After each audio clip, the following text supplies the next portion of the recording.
Hey, Quay, how are you doing? How are you? Good.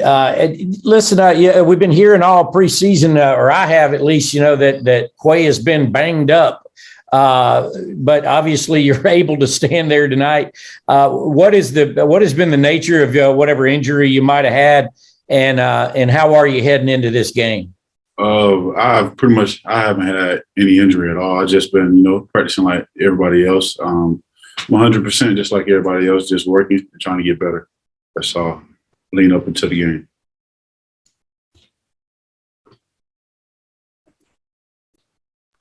Hey, Quay, I want to ask you a little bit about Clemson's run game. I heard them say the run game also includes like screens and extended handoffs with RPO. I mean, how challenging is that for an inside backer, the way Clemson stretches the field with plays that they consider a part of their run game where maybe they actually put the ball in the air with a quick screen or something? Just, what I'm saying, just a normal game pretty much for an inside linebacker. It may be more to the task that I have to do coming up on this week going against Clemson, but just have to have my eyes in the right place and everything else to play out for itself. Let's go to Brandon Sudge and Dean Legge. Hey, Quay, I wanted to ask you about Jordan Davis. So when you look at this defense as a whole, how vital, I guess, has Jordan Davis been to you guys, having success on the defensive end over the last couple years? He played a huge factor, I would say. How big he is and how he can eat up blocks and do all that.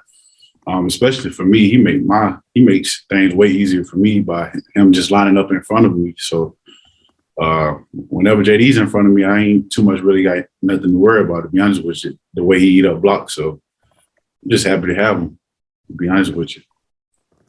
Quay, I wanted to ask you about not playing the game during the week. You've been around the program now for years. How does Kirby make sure that y'all don't get too hyped during the week on a Thursday or on a Tuesday, really, to make sure you're playing it on Saturday and not during the week? I'm pretty sure everybody know how Coach Smart is, but at the same time, it's the leaders. It's our team as well. We have to stand out on that. And our main focus and the main two things we focusing on this week and probably for the rest of the season is composure and attention to details. And as long as we have that, everything else is going to play out for itself. So just got to worry about playing football. Don't let it be more than what it is. And just do that and everything will turn out fine. Let's go to Mark Weiser and then Jake Rowe. Quay, obviously you guys haven't played another team since the Peach Bowl. What are you curious to learn about, you guys in the 60 minutes or even longer if it goes further against Clemson? This is the first game of the year, so it's going to tell us what kind of team we have, and I'm already sure what kind of team we have. So, it's going to be different challenges. We're going to face adversity, no matter what it may be. It may be the first opening kickoff, no matter when it may be. But you just got to come prepared, and everything else is going to handle itself, and we'll go from there. But I'm excited to see what kind of team we're going to have this year, and I know it's going to be a pretty good team. Thank you. You're welcome. Quay, I know you guys try to block out the noise and everything, but I think a lot of the offseason chatter about this team has kind of been that the defense maybe have to be carried by the offense. You guys lost a lot of talent. Does that put a chip on your shoulder at all? Is that something that's kind of been in the back of your mind as you've worked through this offseason? I really don't too much pay attention to what other people say on social media, no matter what it is, because I'm really not a social media guy anyway. But it's the next man up. That's why we recruit. That's why we do what we do, and that's why people wait their turn to step up. That's why you come here to Georgia to play in big moments and to step up whenever it's needed. So, I'm willing to do that, and the people that in the same shoes as me willing to step up as well. We lost a pretty key pieces as well this past season, but still got to play football at the end of the day, no matter what. Let's go to Stuart Steele and then Jed May. Hey, Quay, is there any kind of added challenge to preparing for a team like Clemson whose quarterback and running back from last season have gone into the league? Is it tough when you don't have as much tape on, say, their quarterback to prepare for them? I think somewhat, but I think the quarterback has played, and I think he started 2 games in Boston College and against Notre Dame. So it's pretty much enough for him, I'll say. But you know what I'm saying? It's the first game, like I just said. Just got to come prepared and everything and go from there. But great question. Hey, Kirby said yesterday that, you know, whether y'all win or lose on Saturday, it's going to help you get better down the line, all that kind of stuff. Is that something that, you know, can be hard for players to understand, that this is a game, like I said, this game's going to make, you know, no matter what the result on the scoreboard says at the.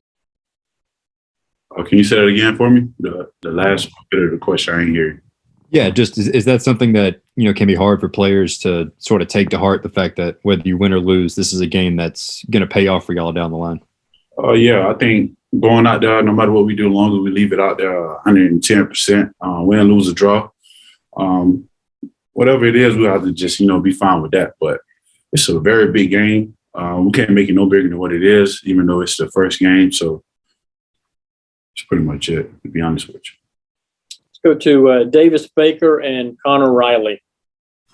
Hey, Quay, last week, Adam Anderson came and told us that he wanted to get 20 sacks this season. What are your biggest goals this year?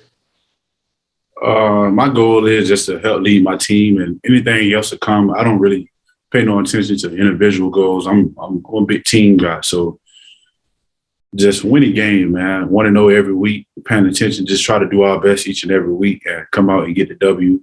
Other than that, everything else, team and like individual goals and all that, that'll take care of itself. Hey, Quay, as someone who has a front row seat to seeing Jordan Davis play, in simple terms, what makes him so good at what he does? For one, he's 6'6". I like to call him a big refrigerator in front of me because he's pretty big and pretty much not going anywhere, and he can run as well. So that's pretty much that what made him special to me. I just love having him in front of me, to be honest with you. That's answered the whole question. All right, we've got time for about 2 more if anybody has a follow-up. Yeah, Quay, having a teammate in Derion Kendrick that has spent plenty of time going against this kind of offense, has he shared anything with you all that may be helpful? I don't really know because I'm not really a DB, so I'm not really with DK as much, but I'm sure he probably have or he probably hasn't. I'm not really sure about it. Quay, Monty Rice was a fixture there inside next to you in linebacker. Has anybody really stepped into that role vocally? Who's that new guy that's leading like Monty used to? I ain't gonna say we have a guy that replaced Money or whatnot, but here at Georgia, in the system we play in, the 2 inside linebackers that's out there have to be over. You have to communicate and have the same role, be vocal as well. Whoever out there just got to do their job at a inside linebacker spot, whoever it is that's out there. So that's the standard that we have here for Coach Schumann and Coach Smart, that he have held upon the inside linebackers, and that's what we're going to do. All right, Quay, thanks for your time, and have a good rest of your night. All right, thank you all.